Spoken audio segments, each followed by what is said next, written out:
Hi friends, నేను మీ Shweta. Welcome back to our channel. ఈరోజు సూపర్ టేస్టీ లడ్డు రెసిపీ వచ్చేసి బూందీ లడ్డు.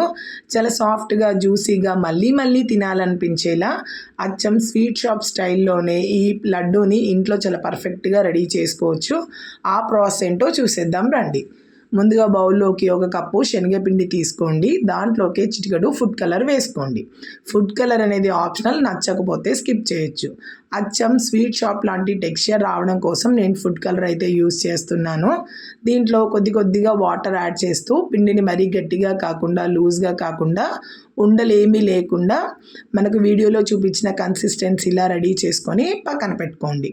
తర్వాత కడాయి తీసుకొని డీప్ ఫ్రైకి సరిపడా ఆయిల్ వేసుకొని, ఆయిల్ అనేది హై ఫ్లేమ్లో చాలా వేడికి ఉండాలి. మనం కొద్దిగా పిండి వేస్తే ఇలా పైనికి రావాలండి.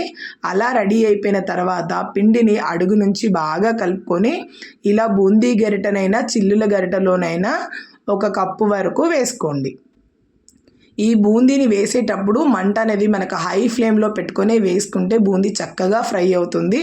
ఇలా డ్రాప్ చేస్తూ ఉండాలి. మనం ఆ పిండి అంతా కంప్లీట్ అయిపోయిన తర్వాత బూందీని ఎక్కువసేపు ఫ్రై చేయొద్దండి. ఒక 2 నిమిషాలు ఫ్రై చేయగానే తీసుకోవాలి. మరీ బూందీ గట్టిగా అయినట్టయితే లడ్డు సరిగ్గా రాదు. సో కొంచెం మనకు మెత్తగానే తీసుకోవాలి. ఇలా బూందీ అంతా చక్కగా 2 మినిట్స్ ఫ్రై అయ్యేదండి. వెంటనే తీసేసుకొని మనం దీన్ని పక్కన పెట్టుకోవాలి. ఇలా పక్కన పెట్టుకున్న తర్వాత మనం ఎన్నిసార్లు బూందీ వేసుకున్నా ఒకసారికి రెండోసారికి మనం 1 నిమిషం పాటు గ్యాప్ ఇచ్చి వేసుకోవడం వల్ల ఆయిల్ అనేది చక్కగా వేడెక్కుతుందండి. రెండోసారి కూడా పిండిని అడుగు నుంచి కలుపుకొని వేసుకొని ఇలా బూందీ అనేది రెడీ చేసుకొని ఒక గిన్నెలోకి పక్కన పెట్టుకోవాలి. బూందీ వేసే గిన్నెలోకి మనం మూత కవర్ చేయడం వల్ల బూందీ డ్రై అవ్వకుండా ఉంటుంది.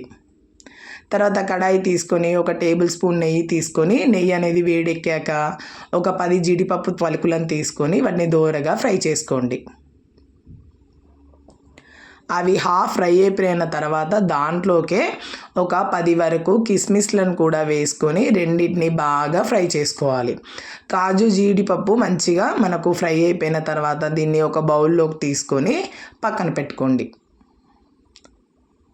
తర్వాత అదే కడాయిలోకి ఏ కప్పుతో శనగపిండి తీసుకున్నామో మనం ఆ కప్తోనే ఒక కప్పు వరకు షుగర్ వేసుకోండి. మీకు తక్కువ క్వాంటిటీ కావాలంటే 1/4 కప్పు వరకైనా తీసుకోవచ్చు. ఒక కప్పుకి 1/4 కప్పు వాటర్ వేసుకొని లో ఫ్లేమ్లో షుగర్ కరిగేంత వరకు బాగా మరిగించుకోవాలి. ఈ లడ్డూకి మనకు తప్పనిసరిగా పాకం అనేది రావాలండి. ఇలా మనం పాకం మరుగుతున్నప్పుడు కొద్దిగా మనం సిరప్ తీసేసి వాటర్లో వేసినట్టయితే ఒక దగ్గర ఉండలా ఆగిపోయినట్టయితే మనకు లడ్డు పర్ఫెక్ట్గా వస్తుంది. ఇలా రాగానే మనం దాంట్లోకి చిటికెడు ఫుడ్ కలరు, ఒక మంచి ఫ్లేవర్ కోసం 1/2 టేబుల్ స్పూన్ నెయ్యి, 1 టేబుల్ స్పూన్ వరకు ఇలాచీ పౌడర్ వేసుకొని ఒకసారి బాగా కలుపుకొని స్టవ్ ఆఫ్ చేసుకొని ముందుగా రెడీ చేసి పెట్టుకున్న బూందీని దీంట్లో కొద్దిగా వేస్తూ కలుపుకోవాలి. ఇలా బాగా కలుపుకున్న తర్వాత దీంట్లోకి డ్రై ఫ్రూట్స్ కూడా యాడ్ చేసుకొని ఒకసారి బాగా కలుపుకోండి. ఇలా కలుపుకొని మూత కవర్ చేసుకొని ఒక 10 నిమిషాలు పక్కన పెట్టుకోండి. ఇలా చేయడం వల్ల సిరప్ అనేది బూందీకి చక్కగా అబ్జర్వ్ చేసుకుంటుందండి. అలా అయితే లడ్డు కూడా చాలా బాగుంటుంది. ఒక 10 నిమిషాల తర్వాత చూస్తే చూడండి గోరువెచ్చగా ఉంటుంది. ఇలా గోరువెచ్చగా ఉన్నప్పుడు చేతికి నూనె కానీ నెయ్యి కానీ అప్లై చేసుకొని మీకు నచ్చిన సైజులో మనం ఉండలు చుట్టుకున్నట్టయితే లడ్డూలు అయితే రెడీ అయిపోయాయండి.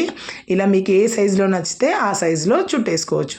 అంతేనండి, అచ్చం స్వీట్ షాప్ లాంటి స్టైల్లో అదే టెక్స్చర్ టేస్ట్తో ఇంట్లో బూందీ లడ్డు అయితే రెడీ అండి.